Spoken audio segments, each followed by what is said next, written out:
So, ayan guys, magluluto na naman ako guys. Magluluto ako ng kinamatisang manok. So, na-marinate ko na yan siya sa kunting patis and then kunting paminta at nilagyan ko ng kaunting garlic with seasoning. Ayan yung kamatis. So, lalagyan ko siya ng beans at saka pichay. Then, meron tayong bawang at saka luya, of course, sibuyas. So, magluluto na ako guys. So, maglalagay ako ng kaunting mantika at ipapan-fry ko muna yung chicken.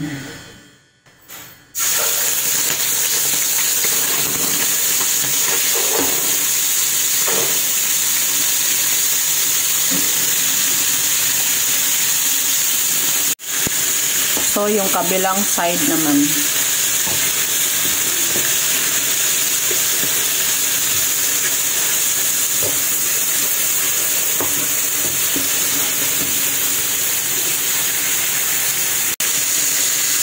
So, dahil okay na siya, set aside muna natin siya.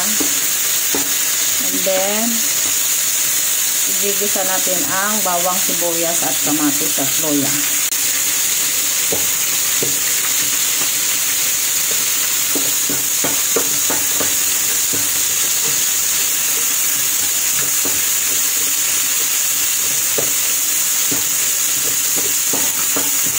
Ayan yung bawang.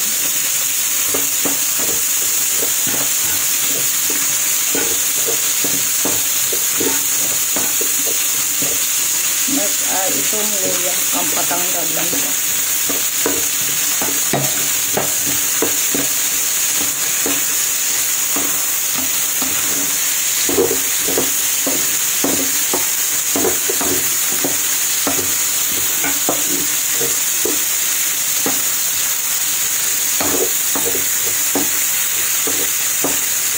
Susunod natin tong tomato.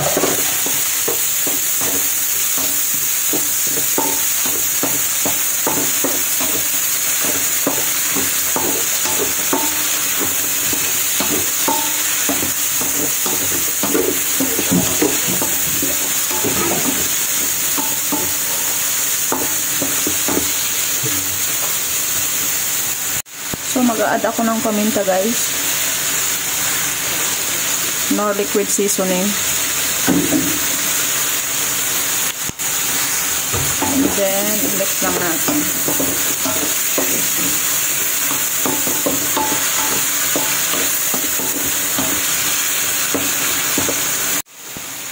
Mag-add ako ng kaunting magic syrup. Baka naman, char.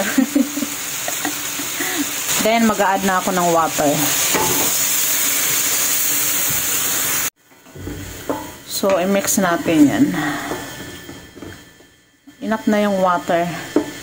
Pakukuluin lang natin hanggang sa maluto at madurog yung kamatis.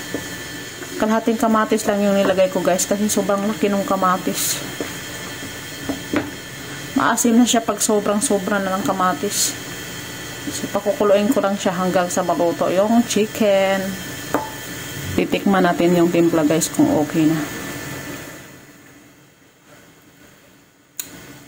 Oh, heaven. Sarap. Okay na ang timpla guys. No need na mag-add ng patis.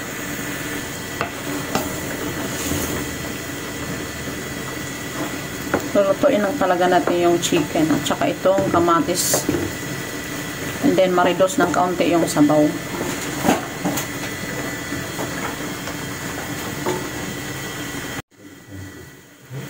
So, ayan guys. Ilalagay na natin yung ating beans dyan. So, yung paglalagay ng beans ay optional lang yan. So, more on healthy food tayo, char. So, ayan. Nag-add na ako ng beans. Then, tatakpan natin siya ulit. After 2 minutes, bubuksan na natin yan guys. I-check na natin.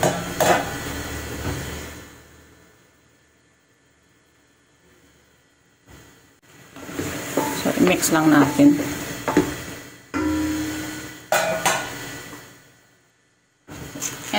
i-add na natin yung pichay. Optional lang din to guys ha. Gusto ko lang may pichay. Ayaw nyo ng pichay, okay lang. Huwag na kayo maglagay.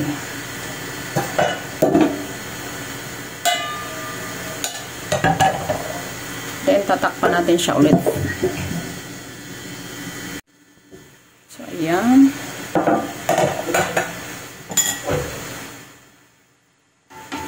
Haluin natin. So enough na yan guys. Ayaw kong nalalabog ang pichay.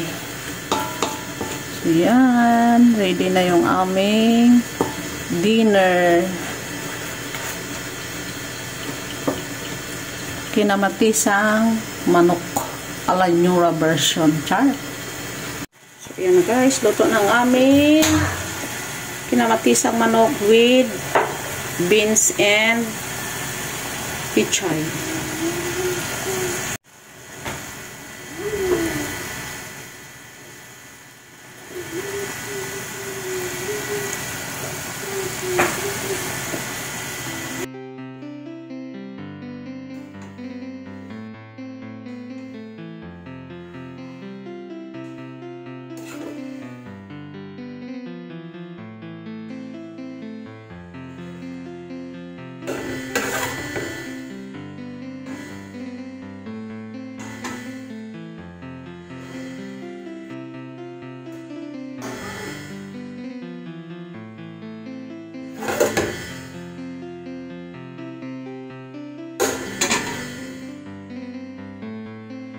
That's it guys. Thank you for watching. Let's eat.